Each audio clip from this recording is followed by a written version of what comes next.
Hello les gourmands, bienvenue dans cette vidéo où je vais vous présenter une recette traditionnelle du nord de l'Espagne et plus spécifiquement de la région de Cantabria qui s'appelle la quesada pasiega. Pendant longtemps, j'ai cru que j'avais mangé des quesada pasiega traditionnelles et en fait, je me trompais. J'ai trouvé cette vidéo chez un autre créateur YouTube, je vous mettrai son nom dans la description et j'ai obtenu une quesada pasiega absolument incroyable.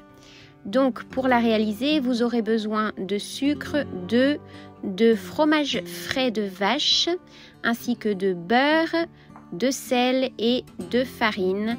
Et pour l'aromatiser, d'un tout petit peu de cannelle. Vous pouvez également mettre un petit zeste de citron, mais pas beaucoup. La vraie quesada pasiega, elle n'a pas un goût prononcé de citron. Vous ajoutez donc vos œufs dans le sucre et vous allez battre tout ça.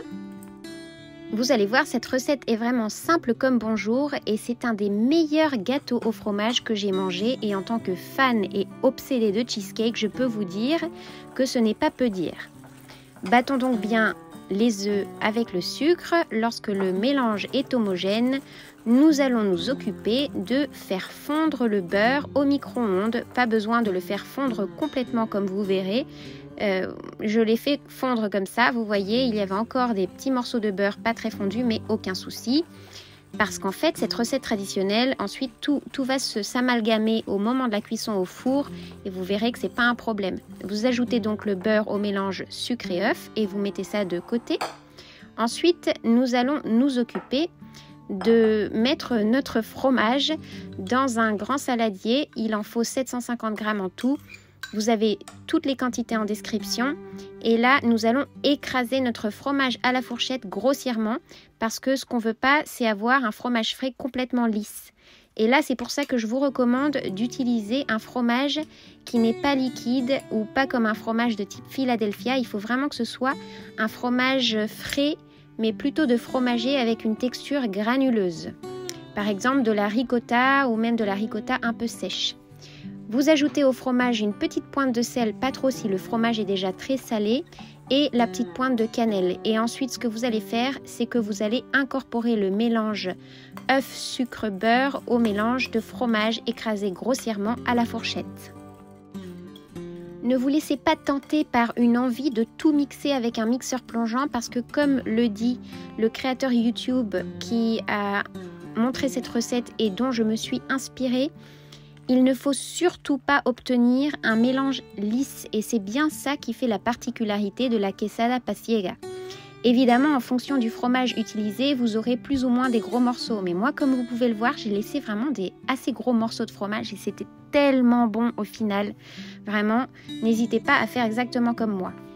Vous ajoutez donc la farine et vous l'incorporez avec un fouet ou une grande cuillère. Moi, j'ai utilisé mon fouet, mais j'ai eu un peu de boulot là, parce que mon fouet était un peu trop petit. J'aurais dû utiliser le fouet un peu plus grand.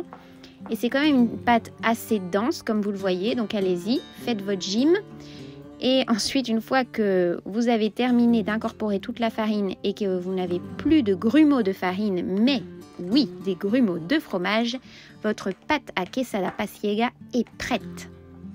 La vraie quesada pasiega se cuit dans des moules en aluminium comme cela. Ce sont des moules très faciles à trouver dans le commerce, souvent pour faire des lasagnes ou des gratins. Et donc, vous utilisez ces moules que je n'ai pas du tout beurrés en l'occurrence et vous versez la pâte dans les moules. Mes moules font 17 par 23.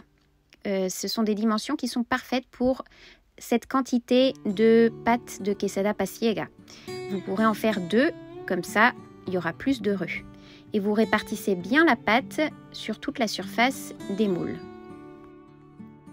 Pendant ce temps-là, vous allez préchauffer votre four. La température à utiliser est bien spécifiée dans la description de la vidéo.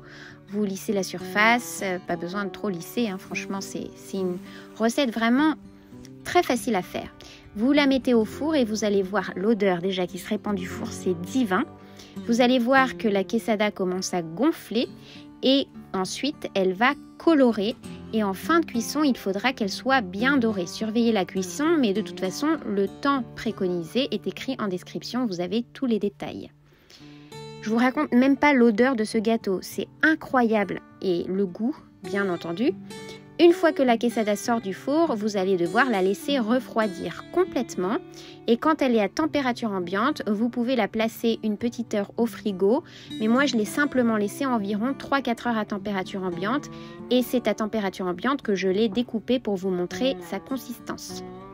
Donc c'est assez ferme, un peu similaire à un clafoutis. Mais en fait, vous verrez au moment de la découpe que ça n'a rien à voir parce que c'est quand même un peu plus gras que le clafoutis vu que cette quesada contient pas mal de fromage et surtout des morceaux de fromage entiers qui n'ont pas complètement intégré le reste de la pâte. Donc c'est vraiment très très particulier, c'est un gâteau unique et je pense que vous n'aurez jamais goûté quelque chose de similaire, donc ça vaut vraiment la peine que vous la prépariez chez vous. Voici donc la découpe et vous verrez, vous voyez la texture, c'est vraiment unique. C'est un peu élastique, mais pas complètement. Ça a ce côté un peu fromagé aussi. Ah là là, le délice total. Si vous êtes amateur de dessert au fromage, allez-y, foncez cette recette. Je ne peux que vous la recommander. Vous ferez un joli voyage en Espagne. Je vous dis merci d'être resté jusqu'au bout et à très vite avec plein d'autres recettes. Bisous les gourmands!